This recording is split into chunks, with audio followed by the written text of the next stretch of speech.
Today we're going to be looking at inequalities, what they are, how to represent them in a number line, and how to solve 1 and 2 step inequalities. So, what are inequalities? Now, inequalities mean not equal or not equal to. So that's things like more than or less than, which was before. So an example of an inequality would be 7 is less than 10. The two numbers are not equal, and so we can't use an equal sign, and instead we use the inequality. Another example would be 400 is greater than 27. Now, sometimes with an inequality, we don't know what one of the values are. So in this case, we have x is less than 4. And what a question might ask you is, what could the value of x be? Now, today we're only going to look at whole numbers. So if x is less than 4, it could be numbers like 3, 2, 1, 0, all the way down to -2, -1, -3, -4, and so on. And that's going to continue. Now, if we change that around the other way, we've got x is greater than 4. So that means the value of x is going to be all of the numbers bigger than 4. That's going to include 5, 6, 7, 8, and that's just going to continue. So 1,000, 1 million, billion, it's just going to keep going. What we will be used to seeing is this symbol here, meaning greater than. Sometimes, however, there is another symbol you might come across, such as this one here. Now this means greater than or equal to. It seems like a small difference, but it's important, which we're going to look at now. So let's take this example here. X is greater than or equal to 4. Like before, we're going to look at the values that x could be. So they could be 5, 6, 7, 8, all the way up to thousands, millions, billions, and so on, like before. The difference here is that while before we didn't include the number 4, because x is greater than or, importantly, equal to 4, we can include that on our list of numbers. We're going to look back now at an example we've already seen. So x is less than 4. The values for x that it could have been then, x could have been 3, 2, 1, 0, -1, -2, -3, -4. And we're going to make a slight change to this. So rather than having x is less than 4, we're going to change that inequality to x is less than or equal to 4. Now, x can still be 3, 2, 1, 0, -1, -2, -3, -4. On top of this, though, we have to add an extra number because x can also include the number 4. So x is less than or equal to 4 means all the numbers smaller than 4, but also including the number 4 itself. Now, for the next 2 minutes, what you're going to do is you're going to look at the statements down the left-hand side and match them to the inequalities on the right.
Okay, answers are as follows. Take 15 seconds just to check those.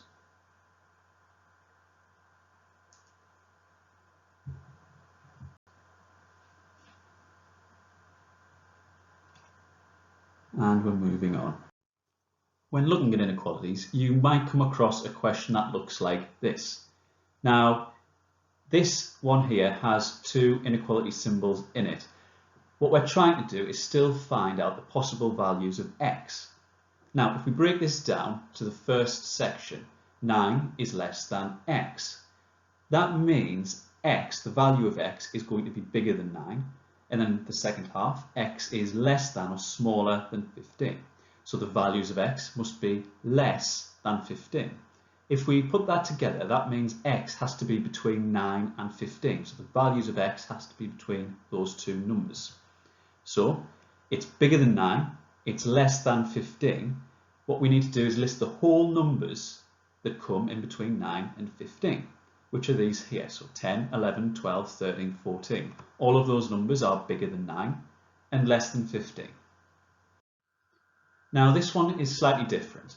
We've still got 23 is less than x, but the second symbol says x is less than or equal to 26. So that means x is still between 23 and 26. The value of x has to be between those two numbers. It's bigger than 23. It's also less than or equal to 26. That means that the values of x could be 24, which is bigger than 23, 25, and importantly, it could also include 26 because x is less than or equal to 26. Now, in this example, you'll realise that the inequality signs are in the opposite direction. So if we read it from left to right, it says 31 is greater than or equal to x, and x is greater than or equal to 27. So that means x is between 31 and 27. We know the number is less than or equal to 31. We know it's greater than or equal to 27. So to put it all together, we need to list the numbers that it could be. Those are 27, 28, 29, 30 and 31. Now in this case you'll notice we've included both 27 and 31 in our list of numbers that it could be. This is because in both cases we have an inequality, which means x could also be equal to that number. So x could be equal to 31 and it could also be equal to 27. What you're going to do now is look at these three inequalities here. What I'd like you to do is list all of the possible integer values or all the possible whole number values that x could be. To do that, pause the video now and then answers will be on in the next 5 seconds.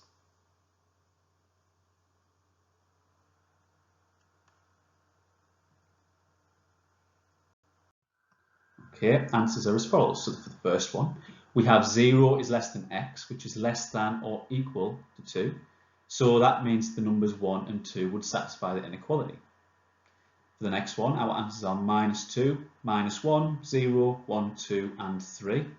And finally for the last one, we've got 2, 1, 0, -1 and -2. The next thing we're going to learn is how to represent or how to show inequalities on a number line. So in this case we have the inequality x is less than 4. So the first thing we're going to need is a number line. Now when we're showing this on a number line, what we want to do is in some way represent all of the numbers that x could be. So in other words, in this case, all of the numbers less than 4. So to do this, what we do is we draw a circle above the number 4. You'll notice this circle isn't coloured in. This is important and we'll see why later. Now, all of the numbers less than 4, so that's going to be 3, 2, 1, 0, -1, -2, -3, -4 and so on, are to the left. So what we do is we draw an arrow that points to these numbers. So let's look at another example. In this case, we have x is less than or equal to 6. Now, this one's slightly different. So we're going to start again with our number line. This time, we're still going to draw a circle above the number 6, but this time you'll notice the circle is being coloured in. This is because x can also include the number 6, so we need to show this somehow. And we do that by colouring it in. So we've got our circle above 6. We want x to be less than or equal to 6. So we need to draw an arrow to all of the numbers that are less than 6. So 5, 4, 3, 2, 1, and so on. In this next example, x is greater than 2. So again, we're going to take our number line. The circle we draw above the 2. Again, the circle isn't coloured in because x cannot be equal to 2. It's bigger than 2, but not equal to it. So the numbers which are bigger than 2 are 3, 4, 5, 6, 7, 8, 9, 10, 11, 12. And so we draw an arrow going in that direction. For our last example, x is less than or equal to 0. We've got our number line again. And this time we're going to draw a circle above the number 0. It's going to be coloured in because x can also be equal to 0. So x is greater than or equal to 0, which means we're looking for numbers bigger than 0. So 1, 2, 3, 4, 5, 6. And so that is the direction our arrow points. What I'd like you to do now is look at the 4 inequalities we have here. Now what you're going to do on a number line for each one is draw or represent that inequality, so dot and arrow pointing in the correct direction. Pause now so that you'll have time to do that.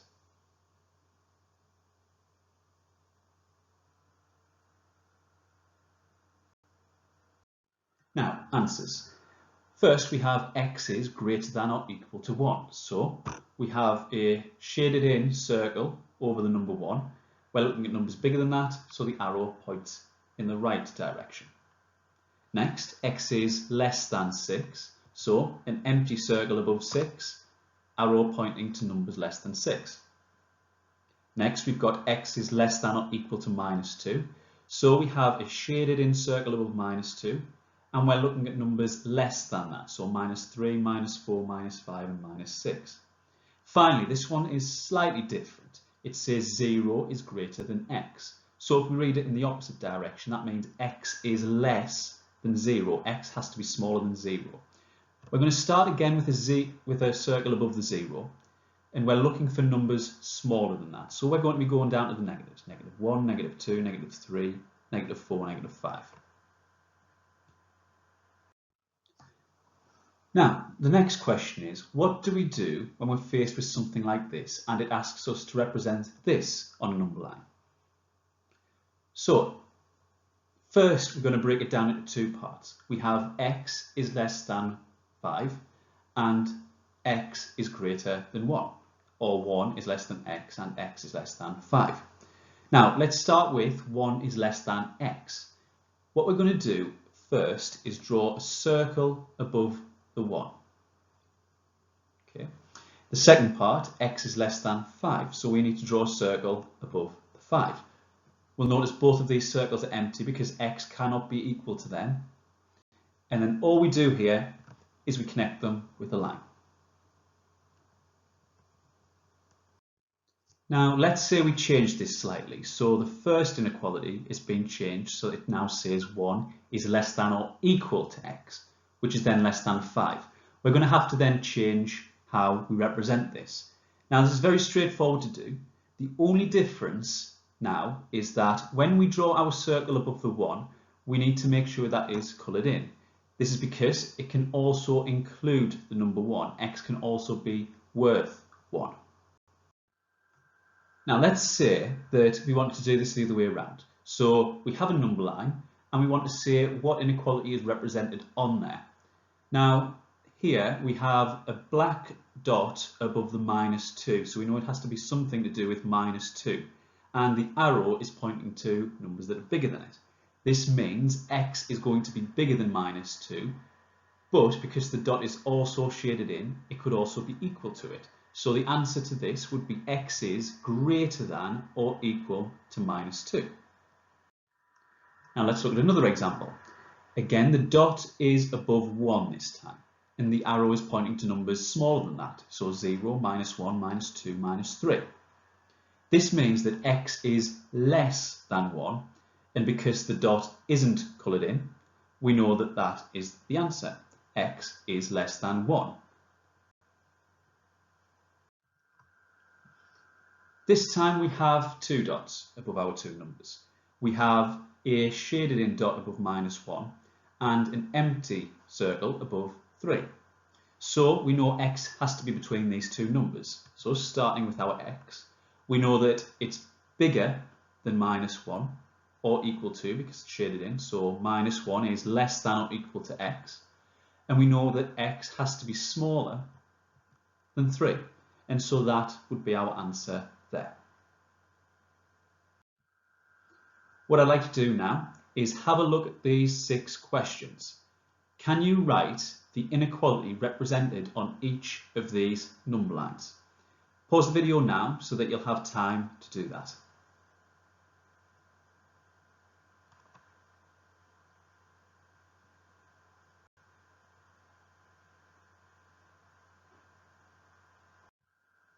Okay, check your answers.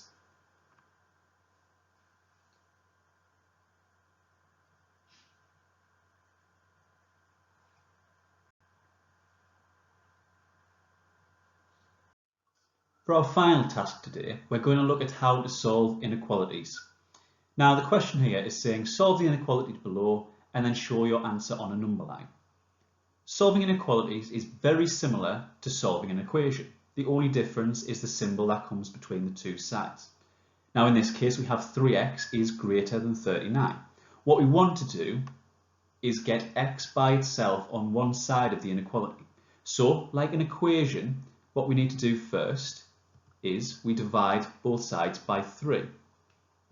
This is going to leave us with x is greater than 13, which will be our answer. All we do then is represent this on a number line. So there's our number line. We want to say x is bigger than 13, so our circle goes above 13, and then our arrow points to the numbers which are bigger.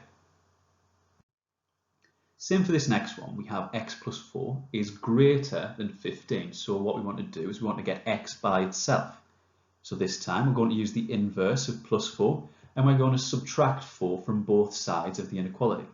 This is going to leave us with x is greater than 11. Now again, I'd like to draw this on a number line. So x is greater than 11. We put our circle above 11. And then we draw the arrow pointing to the numbers which are bigger than 11. Sometimes when we solve inequalities, there is more than one step involved. Like in this case, we have 3x minus 5 is greater than 19. So we follow the same steps as we would an equation. We're going to use the inverse to find the answer. So we're going to start with this minus 5. The inverse of subtract 5 would be to add 5. So what we're going to do is we're going to add 5 to both sides. This is going to leave us with 3x is greater than 24. For the next step of our equation, we need to deal with this 3. So 3x, the inverse of this would be to divide. So we divide both sides by 3. And the answer is going to be x is greater than 24 divided by 3, which is 8. So we've now got an answer to our inequality. X is bigger than 8. What we're going to do now is draw that inequality on a number line. X is bigger than 8. So our circle goes above 8 and we draw an arrow pointing to the numbers bigger than that. For our last example, we have 6x plus 6 is less than or equal to 36. Now we're going to follow the same procedure as the last time, starting with finding the inverse of plus 6. So we're going to take away 6 from both sides. Take away 6 from the left and you'll be left with 6x. 36 take away 6 is 30. For our next step, we then divide everything by 6. So divide everything by 6 and you're left with x is less than or equal to 5. And so there's our inequality solved. For the final step of the question, what we're going to do is plot that on a number line. So x is less than or equal to 5. We're going to put a shaded circle above the number 5 and we're indicating numbers that are less than 5. So there's your 4, 3, 2, 1 and that is the direction the arrow is going to point. For your final task today, What I'd like you to do is take each of these inequalities, starting with the first, solve the inequality, and then plot the solved inequality on a number line. Pause the video now so that you've got time to do that.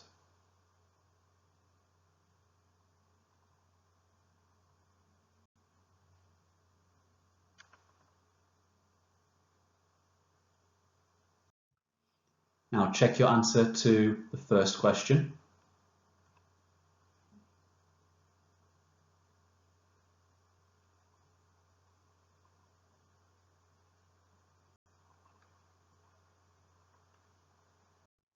Now check your answer to the second question.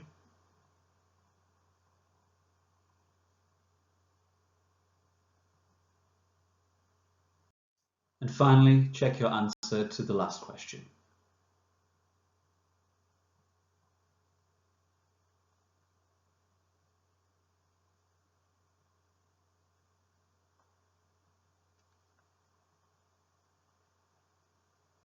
Now, hopefully today we've all learned something about inequalities. If there's anything from today you're not entirely sure of, don't worry about going back through the video as many times as you need. Okay, thank you.